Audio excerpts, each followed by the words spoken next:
Noi siamo convinti che occorre immediatamente una presa di posizione delle istituzioni. La Regione Siciliana e il Comune di Catania devono intervenire. Il Teatro Stabile ha un taglio del 20% sul fondo regionale e solo del 3-4% sul fondo unico dello spettacolo nazionale che invece è concesso in modo meritocratico.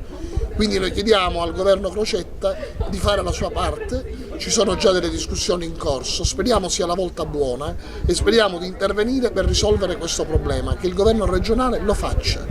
Rispetto alla situazione del Comune di Catania abbiamo registrato una sterile polemica sul Teatro Stabile, consiglieri comunali contro consiglieri comunali, una condizione veramente molto brutta. Chiediamo di finirla, facciano tutti un passo indietro, la smettano di cercare protagonismi sui problemi culturali, lavoriamo insieme, è l'appello della CGIL, per risolvere i problemi dei teatri. Ci tengo a chiarire che i lavoratori dello Stabile, come quelli del Bellini, non prendono lo stipendio da febbraio e questo è un dato pericolosissimo.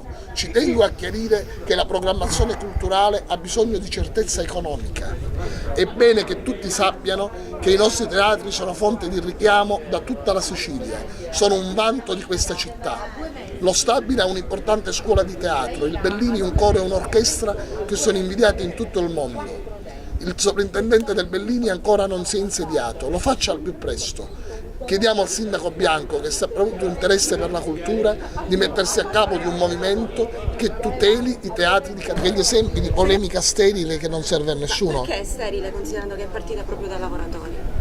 Non so da quali lavoratori è partito, perché nessuno ha il monopolio dei lavoratori. Noi che abbiamo tanti lavoratori iscritti alla CGIL non l'abbiamo mai fatta. Quindi voi escludete che Di Pasquale abbia delle colpe in No, non ho detto questo. Io dico un'altra cosa. Io dico che se si dimette il consiglio di amministrazione dello Stabile, ora, saremo di fronte al fatto che non approverà il bilancio e saremo di fronte al fatto che continuerà ad aggravarsi la situazione del teatro.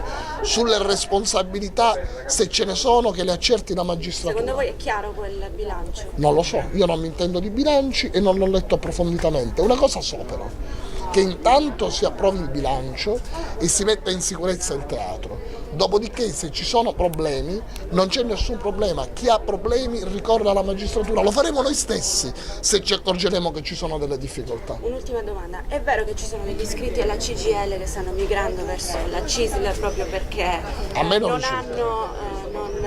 condividono il fatto che voi abbiate difeso, abbiate preso le parti del Consiglio e dell'amministrazione? Io ci tengo a chiarire ancora una volta, noi non abbiamo preso le parti di nessuno. Noi abbiamo detto semplicemente una norma di buon senso. Però Milazzo. No, noi non abbiamo difeso Milazzo in quanto Milazzo.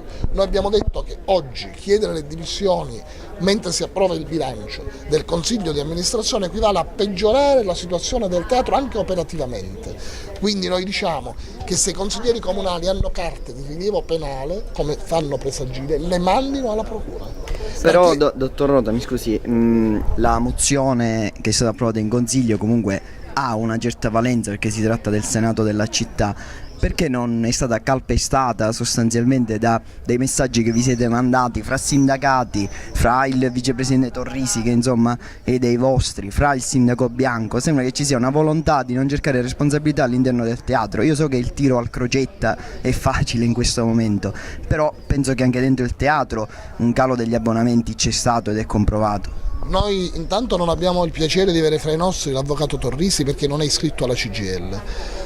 Noi non apparteniamo a nessun partito, la CGIL non appartiene ad alcun partito, quindi ci tengo a chiarire che strumentalizzazione di questo genere le rispedisco al mittente.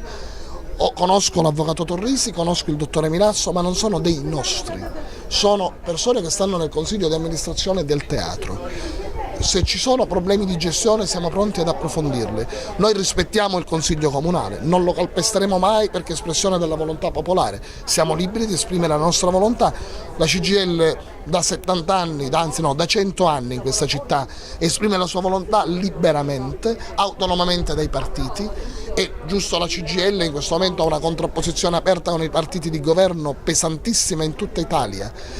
A Catania non c'è una contrapposizione aperta nettamente, perché il sindaco di Catania, unico d'Italia, applica la concertazione. Quindi c'è una concertazione preventiva e a volte non siamo d'accordo, ma tiene conto dell'opinione dei sindacati, cosa che non avviene a altri livelli di questa nazione. Per il resto la CGIL, siccome ha una storia di frequenza con la Procura della Repubblica, non ha problemi a dire che se riscontrerà irregolarità andrà in procura, come ha fatto in tantissimi posti. Ci piacerebbe sapere, perché qualche ineffabile personaggio non si occupa di problemi come la Mirmex, la Sims, dove i lavoratori stanno perdendo il posto di lavoro e non notiamo interesse da parte del Consiglio Comunale di Catania, forse perché non sono di moda?